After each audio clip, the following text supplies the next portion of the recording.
The only real difference between him and Basil is that he was small and had a very large henpecking wife. So I didn't have any problems with saying what I didn't think was funny. No, I don't believe that. Why does he say that? It was daring, unflinching, and side-splittingly hilarious. A television sitcom so gloriously ridiculous it attained cult status after a mere dozen episodes. Fawlty Towers did not just break rules. It ridiculed them, stomped over them, and then stumbled over them with contempt. But in the middle of all the madness, one very specific scene passed an unwritten border, one that could never be unpassed. So, what was so special about that not-so-famous scene that caused the show's subtle withdrawal? Stay tuned as we reveal the scene that derailed Fawlty Towers, the real hotel horror that inspired a comedy legend. It was supposed to be just another crash pad. Nothing elaborate, just a good hotel in a quaint seaside town. It was 1970, and the Monty Python crew had come to Torquay to film Flying Circus. What they encountered, however, was not only accommodation. It was a bizarre, almost hilarious crash course in how not to operate a hotel. And for John Cleese, the genesis of one of British television's greatest catastrophes, Basil Fawlty. Now envision this. You enter a hotel after a long journey, eager to relax. You're greeted by a man so hostile and suspicious that you begin to wonder if you're being secretly recorded. That was Donald Sinclair, the actual manager of the Gleneagles Hotel, who somehow combined customer service and paranoia. He was not just rude. He was theatrically unpredictable. He treated guests like conquerors and suspected their every action as if each one could be conspiring against him. One moment that left the Pythons in utter amazement. Eric Idle had accidentally left his briefcase in the lobby. Rather than doing what any rational hotelier would, courteously asking who it belonged to, Sinclair jumped to conclusions. In no time at all, he seized the case and hurled it over a garden hedge, believing it to be a bomb. Not exactly a hot welcome, and hardly the sort of security policy that you would associate with a hospitality expert. But that wasn't a one-off. When Terry Gilliam had his knife and fork the wrong way, Sinclair strode over to teach him table manners, as if bad utensil manners were a crime. Guest complaints were treated with contempt. Sinclair resolved nothing but made things worse, getting the atmosphere as comically intolerable as it was true. John Cleese was perplexed and entertained. There was a man so implausibly bad at the job, so inadvertently absurd, that Cleese couldn't help but watch him with a comedian's interest. In Sinclair's catastrophe class in hospitality, there was something strangely genius. Cleese scribbled notes, actual ones. Years on, with co-writer and then-wife Connie Booth, he would transpose all of that lunacy into a character who would make TV history. Basil Fawlty, the utterly dysfunctional hotel manager at the center of Fawlty Towers, was not born of fiction, but of this strange reality. Cleese amplified the quirks, naturally. Basil's tantrums, his perpetual passive-aggressive snipes, and his pitiful inability to cope with stress were ramped up for comedic purposes. But the essence of Basil, his paranoia, social ineptness, and skill at offending everyone, came directly from Sinclair. The series itself ran for just 12 episodes between 1975 and 1979, but it left a mark few sitcoms ever achieve. Every chaotic misunderstanding, every meltdown behind a reception desk, was a tribute to that bewildering experience in Torquay. Ironically, Sinclair never fully grasped that he had inspired the show. He passed away in 1981, apparently unaware that his misguided management style had been immortalized in British comedy. But while Fawlty Towers gained legendary status, the real story behind its origin remains stranger and funnier than fiction. It wasn't crafted in a writer's room out of thin air. It began with a chance encounter in a town no one expected to remember, inside a hotel no one expected to talk about. And the man who inspired it all? He believed he was running a tight ship when, in reality, he was captain of the Titanic of customer service. However, for John Cleese, it was just the start. Prior to Fawlty Towers, prior to Basil, and prior to the plaudits, how did his path begin? Exactly Tune in to uncover the whole story. From chaos to Cambridge, the making of John Cleese. Well before the Monty Python craze and Basil Fawlty's hotel catastrophes, John Cleese was meandering through the low-key seaside resort of Weston-super-Mare. He was the solitary child of Reginald Cleese, an insurance agent who hated the family's original last name, Cheese. Believing it much too absurd for an army officer, Reginald officially switched Cheese to Cleese in 1923, a choice that would eventually coincide with the bizarre appeal of his son's comedic legacy. Cleese towered over the other students at school, literally. At age 13, he was already over 6 feet tall, his lanky stature the center of attention before his own wit was.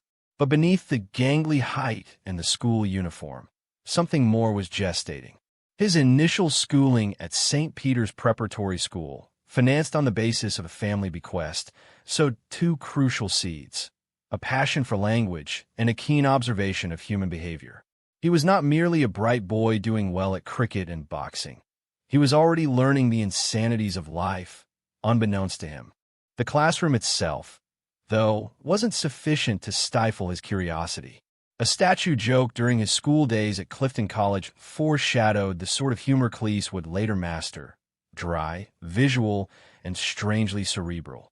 He decorated footprints from a Field Marshal Haig statue, as if it had strayed to the bathroom. Childish pranks, maybe, but even then, it was telling through farce. But not everything was funny. When Cleese learned, at 17, that he had been overlooked for a house prefect role in favor of others despite his scholarly achievements, it left its mark. As he himself put it, it altered his perception of fairness and respect, one that would resonate in the satirical prism by which he eventually critiqued authorities and institutions. With places at university threatened by the abolition of national service, Cleese was forced to put his ambition of going to Cambridge on hold. Instead, he went back to his former prep school, this time not as a pupil, but as a teacher of English, history, Latin, and science. Ironically, the Latin classes he taught so many years ago would resurface in Life of Brian, when Cleese's character correctly alters the grammar of anti-Roman slogans. Each odd sidetrack along the way somehow entered his creative arsenal. Eventually, he took up his place at Downing College, Cambridge, to read law. But fate had other intentions. At a student fair, the Footlights Theater Club approached him and asked if he sang or danced. "No," said Cleese, adding that if there was anything more dreadful than his dancing, it was his singing. "So what do you do?" they asked. "I make people laugh." And that, quite literally, was his foot in the door. At Footlights, Cleese ran into future collaborators Tim Brook-Taylor, Bill Oddie, and the one who would turn everything around, Graham Chapman. The 4 of them started working up the sort of bizarre, intellectual, and subversive comedy that would go on to dominate British television. Even after he graduated in 1963 with a law degree, Cleese's father still kept sending him newspaper advertisements for retail management positions, just in case this comedy business didn't pan out. But still, how did this academically talented, prank call schoolboy become a comedic giant before Fawlty Towers ever hit the air? Wait and see to untangle the whole tale. A genius mess of brilliance and marriage. Fawlty Towers, a masterful mess of madness and marriage. Ever curious as to how a hotel owned by a man on the edge of insanity ended up as one of the most popular sitcoms in all of British history? It wasn't because John Cleese independently experienced a stroke of genius. Rather, it started with a marriage, not one destined for happily ever after, but one that ignited creative magic. Cleese and his then-wife Connie Booth took an actual experience so comically catastrophic it lingered with them for years and made it into an unforgettable skit. It began during an infamous stay at the Gleneagles Hotel in Torquay, where Cleese encountered the hotel manager so ludicrously rude and inept that it could have been a satire. Most would have simply posted a bad review, but Cleese and Booth noticed something else. Comedy gold. The notion of a short-tempered hotel owner embroiled in anarchy would not go away, and before long, the seeds of Fawlty Towers were sown. But instead of simply creating a program about a grumpy innkeeper, the pair honed each second with wit, bewilderment, and characters so outlandish, they somehow did not feel unreal. When the show initially premiered on BBC in 1975, it didn't necessarily win over the critics. One labeled it a disaster, befuddled by its rapid-fire humor and absurd situations. But the public? They got it.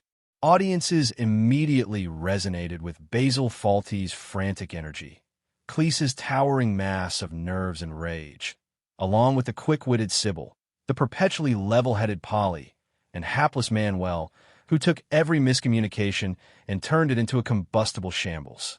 What made the show shine wasn't merely the slapstick disorder, but also the heightened timing and farcical tension in each episode. Every episode was a bomb of confusion, pride, and barely contained hysteria. Ironically enough, for such an iconic series, the BBC almost axed it after only 6 episodes. Reruns and increasing word of mouth, however, convinced executives otherwise. For years later, in 1979, a second and last series of episodes was produced. 12 had ever been produced, but those 12 entries cemented the show's status in TV annals. In the background, however, the tale was less optimistic. By the time they were filming the second series, Cleese and Booth had divorced. Despite that, they continued as partners in creative endeavors, refusing to leave things unfinished. It was the final time that they worked together, but their last performance was anything but acrimonious. They closed the curtain on Fawlty Towers in style together, their artistic chemistry intact even if their marriage wasn't. To this day, decades on, the show's comedy remains fresh. It's quoted, analyzed, and still viewed by new audiences who can't help but laugh at Basil's mounting rage or Manuel's bemused perplexity. Fawlty Towers demonstrated that anarchy, particularly the anarchy of two individuals attempting to make disaster become comedy, could be ageless. In some way, under that mix of embarrassing hotel staff, frazzled wires, and unadulterated farce, Cleese and Booth somehow provided the world with a sitcom that never checked out. The brilliance of Fawlty Towers. The lasting genius of Fawlty Towers. Even though only 12 episodes were ever produced, Fawlty Towers etched a legacy much bigger than its brief duration, and it is here that its sorcery never dwindles. When Fawlty Towers first aired in 1975, the reaction from TV critics was one of confusion rather than delight. Some condemned the series as disorganized and incomprehensible, failing to understand that the chaos was all part of the design. But while critics stood back, viewers locked in.